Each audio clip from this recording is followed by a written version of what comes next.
Today, we're going to be reacting to a whole bunch of hot takes on dating and relationships. And I have a feeling we're going to disagree quite a lot, but we'll see what you think. Let's go. If the guy you like hasn't texted you back, then never ever double text him. Because when you do that, you move out of attracting energy and into chasing energy. And the thing is, if a guy really likes you, he's never going to give you a reason to chase. And you're not going to feel like you have to remind him of your existence. So you're better off letting it be and choosing people who are choosing you. It is a man's natural instinct to want to chase, to hunt, so to speak. So when girls are putting ourselves out there, we're being needy and we're texting, that is annoying. And it doesn't give a guy a chance to lead or even process. Maybe he's still thinking about the date last night. That's why he hasn't texted you back. I would wait a while so that he's wondering what you're up to. He's going to text back if he's interested. And if he's not interested, he's not going to text. I'll give you a hug. No, thanks. Please? No, thanks. A little one. Yeah, no, thanks. Oh. Dude, I'm so dead because this is literally like the producer side of me because I always follow up with everything. I like to follow up and like maybe he's busy. Like I just assume maybe he's got like a job and then like maybe he's waiting for us to show back that exchange of interest. And so he took us out on the date. He paid for the date. He pursued us. And now he's waiting for that exchange back for us to be like, hey, thank you so much. Like I really enjoyed that. But I think what she's talking about, like the double texting, I'm not afraid to double text. So let's say this isn't even after a first date scenario. Let's just say in general, you're talking to a guy, he hasn't responded. Is it okay to double text and be like, hey, what's up? Well, anyways, you ignore my first question. Here's another question. That is like the number one thing that'll push a guy away every single time. Oh, I disagree because I think guys like when we also give that effort back. I think guys get in like the pressure of like, okay, I have to do all this effort to get a girl. But then when girls like give that energy back, it's like attractive to them. So I guess we'll Agree to disagree. First dates are nerve-wracking, stressful, scary, intimidating, but they are also so much fun. If you don't know what to wear, jeans are always a safe bet. Both people should always offer to pay. However, if I ask someone on a date, I should pay for the date. There's this huge thing about guys making the first move. Girl, if you want to go on a date with the guy, ask him on the date. At all times during this date, someone, whether it's your best friend or your mom, should know where you are and who you're with. You don't have to kiss on the first date. I know you feel like you have to. You don't. Trust me. Asking you to hang out and come to his basement and watch a movie is not a date. The thing I don't agree on is that it's okay to ask a guy on a date, and then if you do ask him, you should pay. Here's the thing. Sometimes a guy, I think, will be genuinely excited that a girl asks him on a date, but that's because you instantly put yourself in the hookup box, and he's seeing you as like, okay, she's interested in me, she's pursuing me, she's letting me know she's interested, we're gonna go on a date, I know I can bang. He does not ever see you as a wife if you ask him out on the date. I disagree. I think guys think it's hot when girls are making the first move. When you're making out and you maybe like get on his lap wait, this is too graphic. If you make the move physically, sometimes that can be hot to be the initiator. But when it comes to initiating a relationship, a guy's never into it. I don't care what they say, they're lying. I know so many couples that where the girl made the first move and they're now married. I do think it should be the guy asking the girl out, but I'm not opposed to girls. Like if you like a guy, ask him out. Now, what's interesting when she talks about paying for the date. So I am someone that I think that girls should offer to pay, but it's like a test. So it's a test. It's a test. Yeah. I'll always be like, oh, would you like to split the bill? And if they say yes, then I'm like, I'm not going out with you again. I don't think girls should pay for the first date. I think if guys ask you out on a date, they have to pay. Like, it's kind of ridiculous if a guy says, yeah, let's split the bill on the first date. Maybe the third or fourth date, you guys can split it to be nice. I'll always pay for like Starbucks or like ice cream because it's like, it's cheaper. Okay, I can make a compromise on a girl offering to pay if it is a coffee date or you're getting a pastry at a bakery or it's something very minimal. But if it is a full-blown dinner, I don't care if it's Chick-fil-A or if it's a 5-star steakhouse, the guy has to pay, the girl shouldn't offer. Yes. And I like how she's talking about like, oh, it's okay not to kiss on the first date. I would not kiss on the first date. No, totally okay. You feel So it. I It's a agree. case-by-case situation. Yeah, for sure. Valentina's got the love games, Smart and grateful women will absolutely send a thank you text message after the first date, and there's two reasons why. The first reason is no man who's into you will lose attraction for you if you send him a thank you message after the first date, but men who think you're ungrateful will lose interest in you. The second thing is sending a text message is not pursuing. Sending a text message is smart because it puts the ball in his court and it gives him the confidence to know that you had a good time as well, and he picks up from there. Putting in a small bit of effort is not pursuing. Pursuing is a continuous action. Number one, I really like that he said, when you text him back, men who will find you attractive won't necessarily be turned off by that. But if he thinks you're ungrateful and you're not texting him back, then he's going to cut things off and not think that you're interested. I also like that he's saying it's like you're putting the ball in his court, like dropping the seed, like, thank you so much for the date. If you don't respond, he's going to think that date went terrible. He's going to think you're not interested. I'm saying that in person. I'm saying it at the date as we're walking to our cars or before we walk to our cars. I'm going, hey, by the way, thank you so much. Like, he's not going to walk away thinking I'm ungrateful. There's no way. So then I want him to text me and I can reiterate that I was thankful for the date. If he texts me and says, hey, let's get that second date scheduled or whatever, you know, I had a really good time, then I'll say, yes, I had a great time too. Absolutely. Or I say, I really appreciate it. Thank you so much. But, you know, I don't know that it's necessarily a romantic connection. I still stick with he needs to be the one to text first. You got me there. I like the idea of saying thank you in person, making it clear, making it not fake, like, oh, thanks.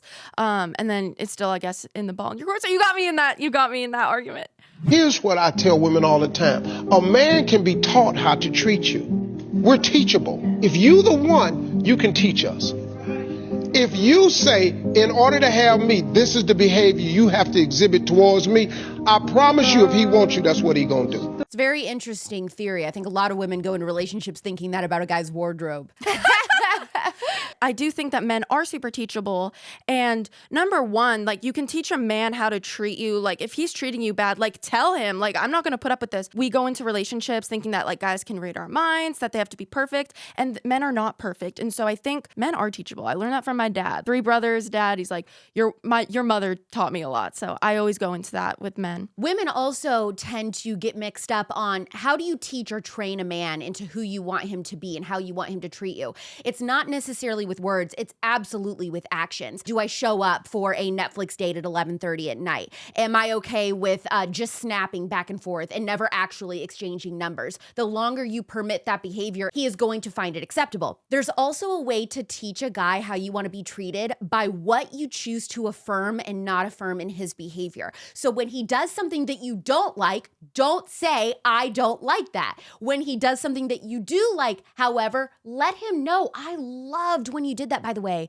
I just want to let you know how much I really appreciated that you like folded the laundry when I didn't ask. I'm so grateful that you took my car to go get it cleaned out or, you know, get the interior washed or whatever without me having to tell you to do it. I love that. Like, you don't want to tell a guy, like, I don't like that, because that could also, I think, affect like their ego and stuff. And it's not nice to say, instead of saying like, I don't like that you did that, maybe presenting it in a different way. When you did that, this is how it made me feel. And so instead of like coming from it from like accusing him of doing something, you can kind of teach him with the way that you present that information. And I also think it's important for girls to understand, yes, men are teachable, but you need to be careful that you're not trying to change like a really bad guy. Like, if his behavior is just unacceptable, maybe that's not the right guy for you. I think girls, we come in like to relationships sometimes and we see all these red flags and we're like, no, I can change him, I can fix him. But sometimes that's not always the case. And so you just really have to look at it from a case-by-case basis and like, what are you willing to put up with? Is this person really a good fit for you? And then go from there. A man with money is attracted to money. So in order for you to get a man with money, you need to look like money and know how to package yourself like money. You need to use perception to your advantage. And High Value Woman 101, you learn about packaging, you learn about confidence, you learn about feminine tone. It's impossible for you to get a man with money to spend on you if you're not even willing to invest in yourself. It's just really hard for me to relate to a video like this because she's putting everything on how to attract a man with money. Money is the top standard that we should be trying to reach as women when it comes to finding a partner. That is a great factor. I definitely want a guy to be making, I would say, close to what I'm making or more than me as a provider. But I really want to look for a guy with high value and character more than money. And I think what she's talking about, being a high value woman, being classy, I think, you know, being modest comes into play there to a certain extent. All of that's going to attract a guy with high value character as well. To me, that's more important. Yeah, I think what she's saying is so surface level. Like, obviously initial attraction is important, but if you're just looking for a guy with money, it's just, It's giving like gold digger. It's just going to get old after a certain amount of time. Yeah, I do think men value not just how you look, but they value your character and also like being smart, like having an education. Can this man see you as his future wife, as the future mother of his children? Like if you're just looking for money, that's one thing. But if we're talking about like looking for a relationship and looking for a man, looking for a husband, there's other things that you need to be focusing on rather than like how you look and the designer clothes that you wear and the jewelry that you have on. Women who say, I'm old-fashioned, I don't make the first move, I always say, then you're not old-fashioned. Because 100 years ago, a woman would walk past a guy, drop her handkerchief and keep walking. The guy would see it, he'd say, this is an extraordinary opportunity to be a man. Yes. He'd pick up the handkerchief, rescue the girl, walk it over to her and say, madam, you dropped this. And she'd say, did I? And they'd now have a conversation. Now, he thought it was his idea. Yes, and she was but clumsy. She chose him. Wow. So I say to women, listen, this isn't about reversing roles here and you suddenly doing the guy's job. It's about you doing what women have always done and dropping the handkerchief. You have to plant seeds and you can't be afraid to make the first move. It's okay to leave a breadcrumb trail to you, but girls are doing the whole picnic. This is the thing. When it comes to girls making the first move and things like that, do little incremental signs that I am interested, I would accept a date from you, like making eye contact, playfully touching his arm, things like that. There are ways to make the first move and make a guy comfortable to ask you out without just being like, hey, I want to go out with you. Or would you want to go on a date with me? Because that's what's unattractive. No, I agree. And I think girls, because we expect the guys to always make the first move, we tend to be like super closed off, especially in today's culture. Men are a little bit scared to approach women. Like there's a lot of things going against them because you never know if like how that female is going to respond to you. And so by dropping little seeds, by dropping the handkerchief in other ways, like maybe like winking at someone at a bar or shooting them a quick smile, you're opening the door for them to step in and then pursue you. And so I think it's important, don't be closed off and let the guy know that you're interested without coming off like overly desperate. Can I live for the rest of my life in this relationship as it is today and experience a wonderful life and experience the happiness, the peace, the joy that I want to experience? Is that possible in my current relationship if nothing changed from the way it is today? And if the answer is no, the question to ask is, so therefore it needs to change or I need to leave. What evidence do I have that this is going to change? And that's a question you have to ask very, very soberly. There's a biased judge in here that wants to do what's comfortable, not what's going to make you happy. And you have to be very careful of not listening to that judge. Every girl is always like, look, I'm being patient with him. I really think he's showing that he's going to change. And I'm always like, is the change in the room with us right now? Like, he's never going to change. I agree with you. If they're showing signs and you have brought up those concerns before and they're not changing, you have to sort of think like, what's best for me in terms of like, what do I want in a life partner, and go from there. Girls are dating for the potential. They're not dating for the present. Yes, exactly. Exactly. 4 things to definitely not talk about on a first date. Number 1, marriage. Why are you talking about marriage? You are just getting to know each other. There is literally no reason to bring up marriage. No, absolutely disagree. You should be bringing up marriage on the first date. The key is, how do you bring up marriage on the first date? You don't say, I'm looking to get married. Are you looking to get married? You say things like, what are you looking for? Like, where do you see yourself right now when it comes to dating and relationships? And he's going to be like, oh, I don't know, just something casual, something to pass the time. Or he's going to be like, I'm really looking to find somebody to spend the rest of my life with.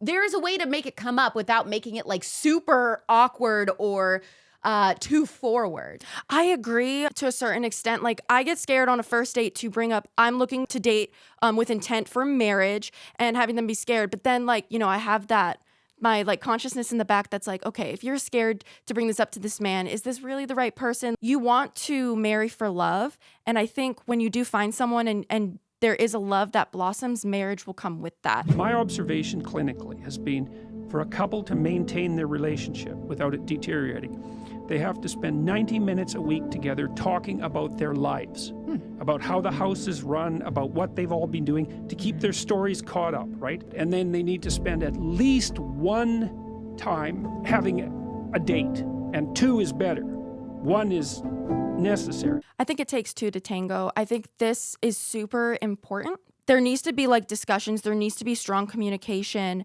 When you're talking about your lives, like this stresses me out someday for marriage because I always get scared. It's like, is he gonna get bored when all we talk about is like work? Like, how was your day? My Well, day that's was why good. it's absolutely crucial when you are married. You have to have different interests, and you guys need to take time to say, I'm going out, I'm doing a girls' night, I'm doing a guys' night, I'm doing a weekend away, whatever, once in a while, because you have to be able to come back. You need to be able to have like unique life stories and things to talk about and things to share. I think it's very important to have, mutual friend groups, and then you have separate friend groups and all this kind of stuff so that you keep things interesting. That can be a fear that people have, is like in marriage, like, aren't you going to get bored? Don't you run out of things to talk about? Ideally, with the right person, you're not going to. But, part of the way to keep things alive like that is taking those 2 times a week to go experience and do adventures and do new things together. Maybe one of those date nights is we're going to go to a nice dinner together, but then you always choose, hey, we're going to alternate every other week. Either the wife will pick or the husband will pick something new, a new activity to try together or something different, so that you have new things to talk about and see, what you've learned. So do you think like when people are looking for partners, like we always like, we have so much in common. We have so much in common. Do you think that's a good or a bad thing? To Well, have, like, I think everything? it's good. I'm going to tell you right now, I hate dating my complete opposite. But Really? I love it. I think finding somebody that you have a lot in common with and then going to try new activities together is where it's at. I like, when I'm in a relationship and the guy and I are like totally on the same page, like on the same frequency, like we know what each other is thinking a lot of the time, but then we can go experience life together. That's like very fun for I me. love that. Yeah. I like dating the opposite because I like to learn new things from my partner. But I agree, like you need some things that you have in common just so you can experience them together. But yeah, it's very crucial to have separate interests as well so that you can experience both your own hobbies and your own joys and then come back together at the end of the day and talk about it. If you're talking to a guy and he says any of the following, run. Girl, please run. First, you're way out of my league. 2, I don't deserve you. You're too good for me.